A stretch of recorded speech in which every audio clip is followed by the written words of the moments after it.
इस दौरान में हमने बताया कि इसको खत्म करने के लिए या इसको ये करने के लिए 4 तरह के क्लाउड्स रहते हैं आपकी लाइफ में, या ये कह सकते हैं कि हम लाइफ में इस 4 तरह के क्लाउड्स में घिरे हुए रहते हैं हमारी लाइफ की।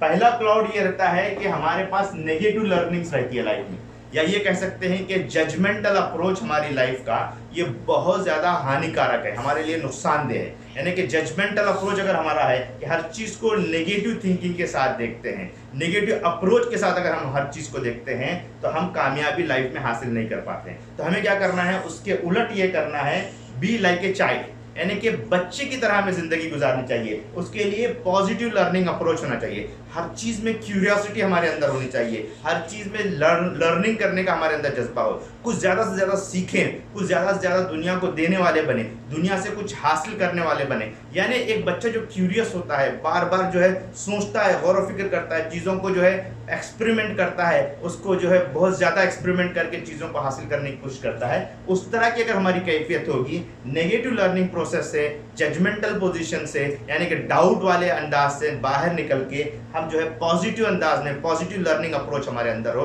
लर्निंग कर्व हमारा बहुत ज़्यादा स्ट्रांग हो, तो फर्स्ट क्लाउड को हम कॉन्कर कर सकते हैं। ये जो गुब्बारा है जो हमारे दिमाग में बैठा हुआ है नेगेटिव लर्निंग का, या कभी भी कोई आदमी स्पीच दे रहा है, या कोई भी आदमी कोई प्रेजेंटेशन दे रहा हो, या कोई आदमी सीख भी बता रहा है आपको, अरे आपको क्या मालूम, अभी तो आप अभी बच्चे हैं, आपको क्या इन्फॉर्मेशन है, या इस सब्जेक्ट में तो मैं एक्सपर्ट हूँ, अगर ये हमारे जहन में ख्याल रहेगा तो कभी भी हम इस क्लाउड से बाहर नहीं आ सकते हैं।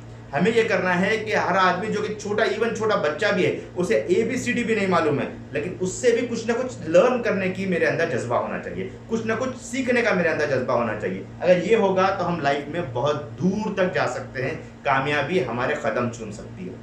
ये फर्स्ट एस्पेक्ट है। दूसरा क्लाउड जो हमेशा हमारे दिमाग में रहता है वो हमारी लिमिटिंग बिलीफ है, यानी हमारे जो वो ख्यालात, वो थॉट, और वो जो हमारे किसी चीज़ को सही समझना, राइट समझना, वो लिमिटिंग बिलीफ है। यानी कि मैं बहुत ज़्यादा पैसा नहीं कमा सकता, या मैं जो है ना अपनी बीवी को खुश नहीं रख सकता, या फिर ये कि मेरे पास जो है बहुत ज़्यादा इंफॉर्मेशन, नॉलेज नहीं है, मैं इससे ज़्यादा आगे नहीं बढ़ सकता, मेरे पास ये और ये चीज़ नहीं आ सकती। ये तमाम लिमिटिंग डिसीजन और लिमिटिंग बिलीफ होती हैं जो आदमी को रोके रखती हैं। इसके बजाय हमारे अंदर एम्पावरिंग बिलीफ हो, हमारे अंदर कुछ कर गुजरने का जज्बा हो, हमारे अंदर बहुत सी चीज़ों को अखज़ करने और उसे सही डायरेक्शन में ले आने का जज्बा हो, तो लिमिटिंग बिलीफ से हट करके हम पॉजिटिव एम्पावरिंग बिलीफ में हम जाते हैं। किसी भी चीज़ को उसके रियल एस्पेक्ट से हटा करके जब हम देखते हैं तो हम जो है लिमिटिंग बिलीफ में जाते हैं। यानी कि एक्चुअल में जो चीज़ें हैं वैसी ही अगर हम देखना शुरू कर दें तो हम कामयाब हो सकते हैं, लेकिन अगर हम जो चीज़ें जैसी हैं उससे हटा करके, उसके सर्कमस्टेंसेस से या उसकी जो सिचुएशन है उस सिचुएशन से हटा करके हम किसी चीज़ को देखते हैं तो हमारे अंदर लिमिटिंग बिलीफ आती है। अब अपनी ज़िंदगी का जायज़ा लीजिए, रिलेशनशिप को आप ले लीजिए, आप अपनी हेल्थ के लिए ले लीजिए कि बहुत से लोगों का ये रहता है कि भाई मैं फला चीज़ें जो है बहुत ज़्यादा लाइफ में मैंने खा लिया, अब मुझे शुगर हो सकती है। ये हमारी लिमिटिंग बिलीफ है। हमने ज़िंदगी में ऐसी हरकतें की थी, अब जो है ना मैं अब सुधर नहीं सकता, ये मेरी लिमिटिंग बिलीफ है। तो हमें क्या करना है, इन लिमिटिंग बिलीफ को निकाल करके एम्पावरिंग बिलीफ अपने अंदर ले आना चाहिए। क्योंकि अल्लाह ताला ने जो हमें अनकॉन्शियस माइंड दिया है, जो हमारा तहतुश्शऊर या लाशऊर दिया है, इसकी बड़ी अहमियत है। ये जो अनकॉन्शियस माइंड है ये बहुत पावरफुल है। अगर हम इसका जितना मौसर इस्तेमाल करें, जितना इफेक्टिव अंदाज में इसको इस्तेमाल करेंगे, उतना लाइफ में ज़बरदस्त तब्दीली हमारी आ सकती है। तो ये सेकेंड हमारा जो है क्लाउड है जिस पर हमें काम करने की ज़रूरत है। थर्ड क्लाउड है वो है इनर कॉन्फ्लिक्ट।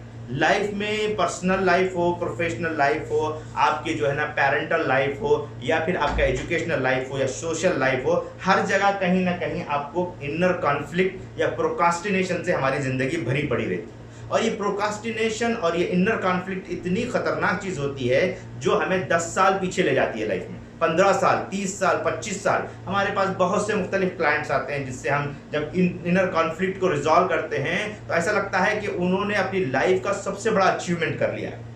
30-30 साल, 25-25 साल के फैमिली इश्यूज़ हैं, या अपने पेरेंटल इश्यूज़ हैं, या फिर हम देखते हैं कि प्रोफेशनल लाइफ का है, या अपने आप को एम्पावर करने के सिलसिले में, ऐसे बहुत से इनर कॉन्फ्लिक्ट रहते हैं। इसकी बेसिक रीज़न ये होता है कि आदमी अपने वैल्यूज़ को समझ नहीं पाता है।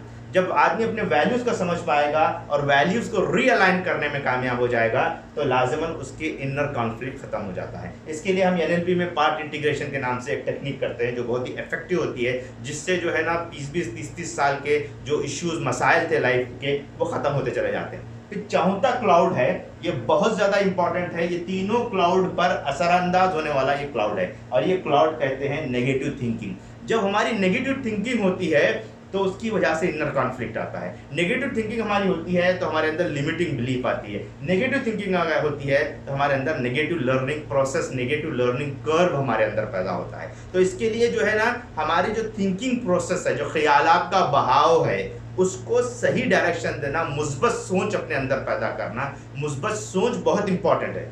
पॉजिटिव थिंकिंग जो है ना ये बहुत लाइफ में इंपॉर्टेंट है और ये पॉजिटिव थिंकिंग मुख्तलिफ टूल्स हैं NLP का, जिसमें से एक जिसे हम कॉज एंड इफेक्ट कहते हैं, वो बहुत ही इंपॉर्टेंट है कि आप ओनिंग करना है हर वो प्रॉब्लम में जिस प्रॉब्लम में भी आप शरीक हैं, इसलिए वो प्रॉब्लम है। अब जब आप ये समझ जाएं कि हर वो प्रॉब्लम जो मेरे साथ एसोसिएट है, क्योंकि मैं उस प्रॉब्लम का पार्ट एंड पार्सल हूँ, इसलिए वो कॉन्फ्लिक्ट मेरे साथ है या वो प्रॉब्लम मेरे साथ है, तो I have to take the ownership. मुझे जो है 100% उसकी ओनरशिप लेनी है, मुझे ओन करना है उसको, उस प्रॉब्लम को पूरी तरह से ओन करना है, दूसरों पर उसे डालना नहीं है। जब हम रीजंस तलाश करने शुरू कर देते हैं लाइफ में तो हम इस प्रॉब्लम में चले जाते हैं। ये आज कल की हमारी ये पूरी गुफ्तगू थी, इसको समराइज मैंने करने की कोशिश की।